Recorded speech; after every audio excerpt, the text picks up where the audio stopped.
So let me try to tell you a little bit what the real story is. It won't take very long. So here's the real story. The real story really has to do with something a little bit different. I mean, this picture with the condensate is not strictly wrong, but there's something deeper here that I just want to spend a little bit of time telling you about. These particles, the particles like the W and the Z and the photon, these are very important particles. They're the things that mediate the interactions, right? So electromagnetism is associated with the photon. The W and the Z are associated with the weak interactions. Something very important about these particles is that they have a spin. Like the electron has a spin of 1/2 in units of Planck's constant. The photon has a spin 1. Okay? These particles have spin 1. Now, here's something else. So you know that so some particles might have mass, some particles are massless. But you would intuitively think that if you go to really high energies or really short distances, which is the same thing by the uncertainty principle, high energies, short distances are the same thing, you would think that you should basically be able to ignore the mass. I've just finished rhapsodizing about how wonderful it is to go to short distances, so let's just imagine we go to short distances. Surely we can ignore these masses. In some approximation, all these particles are massless. Right? That's what you might naively think. But when the particles have a spin, there's an amazing and dramatic difference between mass 0 and mass not 0. Very dramatic difference. So let's imagine we have a particle of spin 1. Let's say it has any minuscule tiny mass, but it's not 0. Then there's always a rest frame. Whatever it's doing, there's always a frame of reference where it's at rest. Okay? And if it has this spin, and if I move around, the spin might look like it's rotating, pointing in that direction. If I rotate some more, it might look like it's pointing in that direction. There are 3 different components of the spin. The spin pointing in the x, the y, and the z directions, for example. That's the basic that you might imagine. So there are 3 polarizations, if you like, for a massive spin 1 particle. 3 degrees of freedom that go along with it. Is that clear? Now, what about a photon? Massless particle. A massless particle, the big distinction is you can never catch up with it. You can never go to a frame where it's at rest. And so therefore you can never run this argument that whatever direction it's spinning in, you can always tilt your head and it's spinning some other way. And in fact, a massless spin 1 particle only has 2 spin degrees of freedom. Okay? It's called the helicity, or 2 polarizations. And if you like, it's a spin in the direction of motion or opposite to the direction of motion. Something you're also familiar with classical electromagnetic waves. They have 2 polarizations. Okay? They're not 3 polarizations associated with classical electromagnetic waves. So there is something very stark here. I just finished telling you should be able to go to short distances, high energies, ignore the mass. But you can't ignore the mass because there's this big difference just in degree of freedom counting. Okay? As you go to short distances, if you have a massive spin 1 particle, yes, if you go to short distances, you should be able to ignore its mass, but you have to have another degree of freedom coming along for the ride, coming from somewhere, okay, in order to describe what it is. So I told you the W and the Z and the photon are almost identical. They have the same structure, blah, blah, blah, but there's this big difference. There's 1 more degree of freedom associated with the W and the Z that's not there with the photon. And in the end, it's this really basic reason, because you can't catch up to the damn photon. You can catch up to the other guy. All right. Now, these degrees of freedom come from somewhere, and something else that I won't have time to describe in detail is that if you actually study what this 3rd extra degree of freedom does for these massive spin 1 particles, they behave very badly at high energies. So again, you want to sort of ignore the mass, you want to be able to just extrapolate the very high energies and see what's going on and see the complete equality between photons or similarity between photons and W's and Z's and everything else. But you actually find that these extra components, often called the longitudinal components of the W and the Z, if you bang them into each other, you bang 2 photons into each other, they just pass through each other, right? Hardly anything happens. But it turns out that these longitudinal components of the W and the Z become more and more strongly interacting as you go to higher and higher energies. And the entire theory just breaks down unless something else comes in. You just cannot describe things just with these massive W's and Z's without having just a basic contradiction with either of the laws of relativity or quantum mechanics. Something has to give. That's what the Higgs is for. Okay? The Higgs is about allowing this theory to make sense. The Higgs is about this whole idea of the Higgs mechanism, and associated with the Higgs particle is a way of providing these extra degrees of freedom that you need to convert fundamentally at short distance massless guys into massive things that then become short range and so on at long distances. And getting this from a healthy theory, getting it from a healthy theory that really makes sense, that you can extrapolate, at least theoretically in your mind, to very short distances. Doing that forces the structure and forces the existence of the Higgs. In fact, it turns out that it's very surprising that something as simple as the Higgs should be at work here. This basic picture of the Higgs and condensate and all the rest of it, the picture that we tell, maybe you've seen pictures with things that look like Mexican hats and so on. Accidentally, this was the sort of theoretical structure that theorists stumbled into first in the 60s, but as we understand things better and better, there are other parts of nature where this kind of physics happens, and it's described by much more complicated dynamics than the Higgs, than something like the Higgs. It's sort of shocking that something as simple as the Higgs should actually be describing the dynamics of the vacuum in our world. In fact, if you're quite conservative and just said, well, what should be happening should be similar to the things that we've seen elsewhere in physics, you would have expected something much more complicated. Okay? And in fact, many people did expect something more complicated, and from these expectations of something more complicated, you could make a detailed prediction, sort of a detailed prediction of the difference between the Higgs versus this more, in many ways, this more conservative picture. And these were detailed theoretical predictions for something that no one would care about, other than people interested in these very special questions. Properties that had to do with the interactions of the Z particle with electrons, for example, the Z particle with muons, at the level of 1% deviations in those interaction strengths compared to some standard expectations. If you believe there was something like the Higgs, you would expect really tiny corrections, maybe 1 part in 1,000.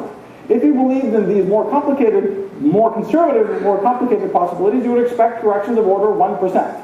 Okay, so the difference between 1% and 10 to the minus 3 is what we're talking about. And that's what a bunch of theorists sat down and figured out. That there was this factor of 10 difference between these two different pictures. Then a bunch of experimentalists got together in the late 1980s and early 90s and did the darn measurement. And they found there were no deviations at the 1 part in 100 level. They were down at a part in 1,000 level. So we're talking, very nitty-gritty, detailed theoretical calculations, heroic experimental effort already in the early 90s, already convinced many of us back then that there had to be something like the Higgs. Very surprising from many points of view, but there had to be something like the Higgs. Not only that, it told us where to expect the Higgs, the mass of the Higgs. The mass of the Higgs needed to be somewhere between 80 and 150 GeV. 80 to 150 times the mass of the proton. Now, and that's something many of us expected already from, I wasn't grown up yet, but certainly all of us generally expected. Okay? Now, it was also clear that if it was going to be in this range, it would be very hard to find. Okay? It's very hard to find for a variety of reasons. Many people in this whole time scale were like, oh, this Higgs is some made-up thing by you guys, you have no idea what you're talking about, et cetera, et cetera. It's like, no, we did these detailed calculations, we're sure it's there, whatever, you have no idea what you're talking about. So it's very hard to find. Yeah, it's lucky for you, it's very hard to find. Well, but honestly, we actually checked, it's very hard to find, we're sorry, you have to build this big machine. Well, no. Anyway, so it was very hard to find. So you have to do this wonderful thing that there's this, that's the aerial view outside Geneva. Of course, there isn't that big ring on the ground, but a few hundred feet under that 27-kilometer ring are the beams where protons are accelerated around to 0.999999979 the speed of light to energies 7,000 times the rest mass energy of the proton, and bang into each other. Okay? And they're smacked into each other at such high energies that we probe these distances of around 10 to the minus 17 centimeters. Now, it's a whole other story. Much of the other slides are devoted to beautiful pictures of the LHC. Again, I'd be very happy to tell anyone about it afterwards, but let me just finish the story of the Higgs before we end.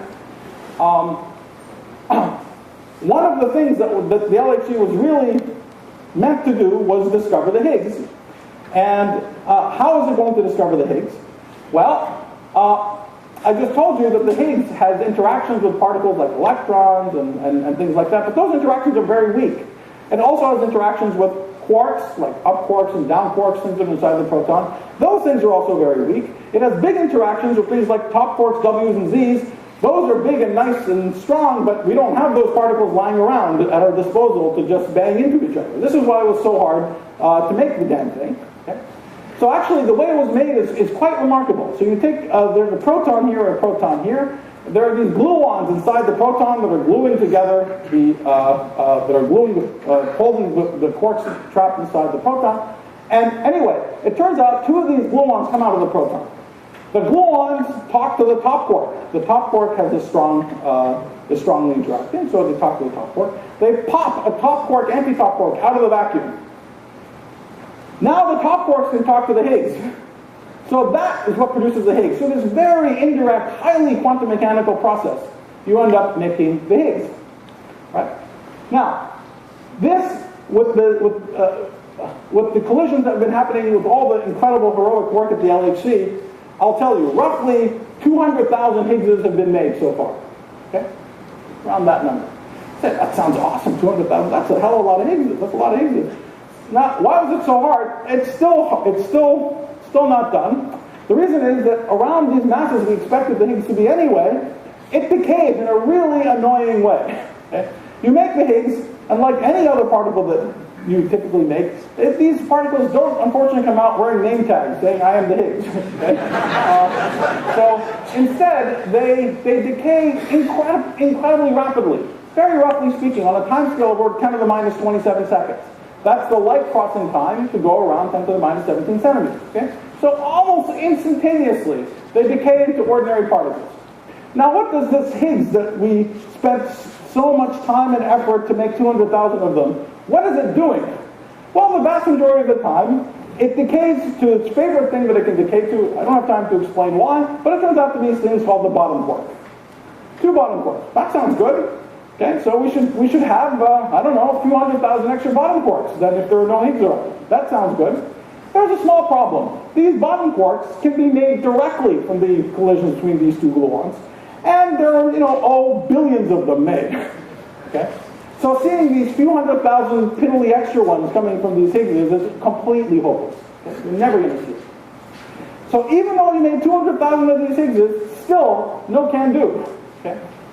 So what do you have to do? Well, the Higgs decays in another way. Okay? Much more rarely, but around 0.1% of the time, it decays to a pair of photons. Okay? Now photons, having two photons coming out is much more rare than having two of these bottom quarks come out. So this is much more promising. Much more promising means what? Much more promising means so there should be sort of 200 events like this. Okay? 200 of these Higgses, sort of 0.1% of this few 100,000. So 1 in 1,000. So maybe it's roughly 200 of them. Now, how many photons are being made all the time? Around 200? No, actually, it's still a factor of about 100 more than that. Okay? But a factor of 100, our experimental colleagues are geniuses at this sort of thing. That they can deal with. Okay? So you sort of can understand what to expect for the background, and you try to take advantage of something very important, which is that these two photons, the ones that are coming from the Higgs, have the property that if you go to the rest frame of the Higgs and you add up their energies, they'll add up to the same number over and over again, namely the mass of the Higgs. Okay? And you might not know what the rest frame is, but if you just take the four momenta of one of the photon and the other photon, you add them, and you take its square according to the laws of relativity, you should get the same number over and over again. So this is called a bump hunt. You take all the photons that you see, and you just plot. You just take pairs of them. You plot P1 plus P2 squared, and you see what does it look like. And if there's a Higgs, you should see a little bump. Of course, there's a bump sitting on top of a big background, so you have to figure out how to subtract that background. But life isn't so bad, because you don't expect the background to have a random bump in it somewhere. Okay, so you subtract something that's sort of fairly smooth, and do you see a bump?